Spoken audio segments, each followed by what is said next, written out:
नमस्ते सदा वत्सले मातृभूमे, नमस्ते सदा वत्सले। मानव सेवा ही ईश्वर सेवा है। त्वया हिंदू भूमे, उन्होंने आरएसएस को बदनाम कर दिया। ये आरएसएस जातिवादी है।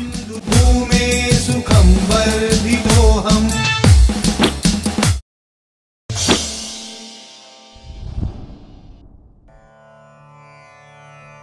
संघ तक्ष संघ आरव।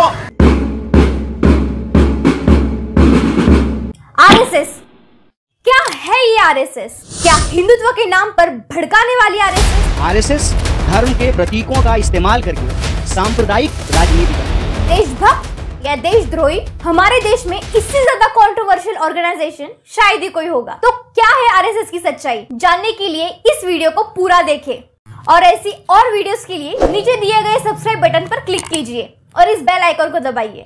आरएसएस यानी ही राष्ट्रीय स्वयंसेवक संघ। हो जाओ तैयार साथियों, हो जाओ तैयार, हो जाओ तैयार साथियों, हो जाओ तैयार।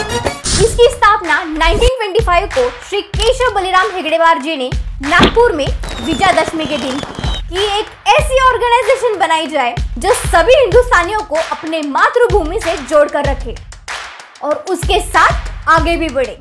आरएसएस वीर सावरकर जी की आइडियोलॉजी पर चलता है।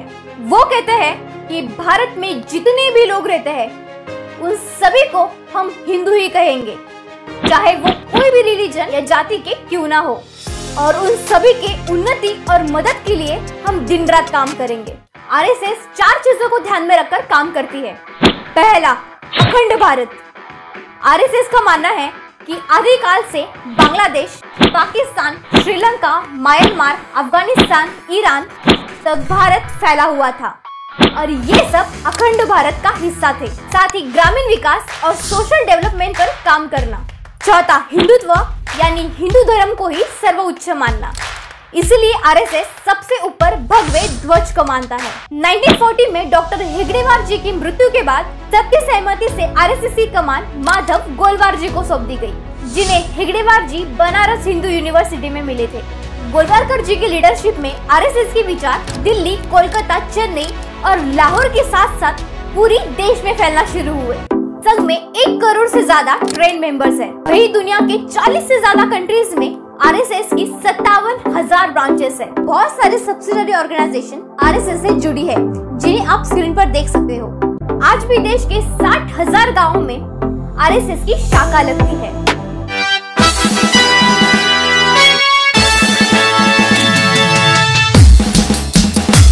जहां बच्चों को वीर योद्धाओं पर लेक्चर सुनाए जाते हैं, गेम्स खिलाए जाते हैं, योगा करवाया जाता है, लाठी ट्रेनिंग, तलवारबाजी और डिसिप्लिन सिखाई जाती है। आपको शाखा में क्या सीखने मिलता है? योगा, गेम्स, प्रार्थना, कार्डियोस। शाखा में आने से आप में क्या बदलाव आए हैं? पहले मैं स्कूल से आता था तब मैं मोबाइल खेलता था। अब मैं शाखा में जाता हूँ तो मेरे में अलग संस्कार आ गए और उन्हें अपनी मातृभूमि के प्रति समर्पण भाव का पाठ पढ़ाया जाता है ताकि वो हमेशा अपनी देश की मदद के लिए तैयार रहे। प्रेजेंटली आरएसएस के सरसंघचालक श्री मोहन भागवत जी है। आरएसएस समाज सेवा के साथ साथ डिजास्टर साइट्स और जरूरतमंद इलाकों में अपने वॉलंटियर्स भेजता है। आपका नाम क्या है और आप किस पद पे हो? हमारा नाम श्री कृष्णा जी शिंदे है और हमारे पास सेवा भारती का उपाध्यक्ष पद है। और आपकी संस्था द्वारा क्या क्या सेवा दी जाती है? हमारी संस्था द्वारा जो लोग एक्सीडेंट होता है या कोई बीमार है, उसी को जो चीज लगती है, वॉकर हो गया, व्हीलचेयर हो गया, कमोड हो गया, बेड हो गया, वाटर बेड हो गया, ये हमारी सेवा है। क्या आप कोई विशेष लोगों को ही सेवा देते हो क्या? हम लोग तो सभी प्रकार के सभी धर्मों के लोगों को सेवा देते हो, अमीर हो, गरीब हो या हिंदू, मुस्लिम, क्रिश्चियन हो, सभी लोगों को ये सेवा देते हैं और बिना मूल्य देते हैं, फ्री में सेवा देते हैं सभी को। मानव सेवा ही ईश्वर सेवा है। इसके अलावा कल्चर नेशनलिज्म को बढ़ाना ये भी आरएसएस का मकसद है। शिवनेरी पर शुभ जन्मला,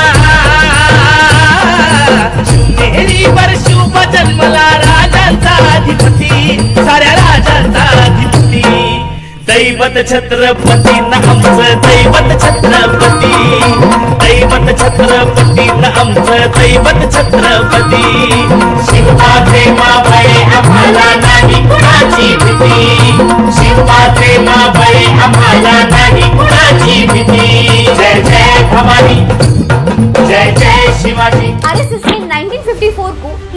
के साथ मिलकर दादर नगर हवेली को पोर्तुगीज से आजाद करवाया था।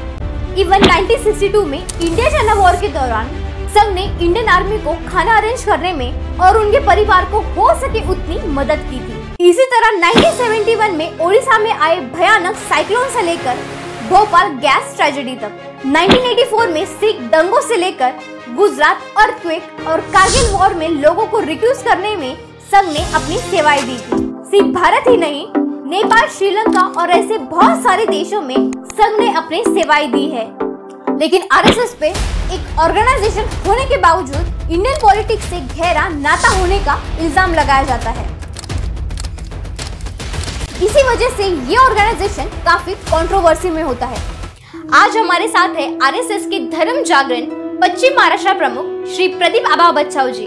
तो आइए उन्हीं से जानते हैं आरएसएस के बारे में कुछ सवालों के जवाब। आने वाले टाइम में आरएसएस अपने भारत देश को किस तरह देखना चाहता है? जो अपना परम वैभव था, हमारी सुवर्ण भूमि थी, वो अपने को फिर से लाना है।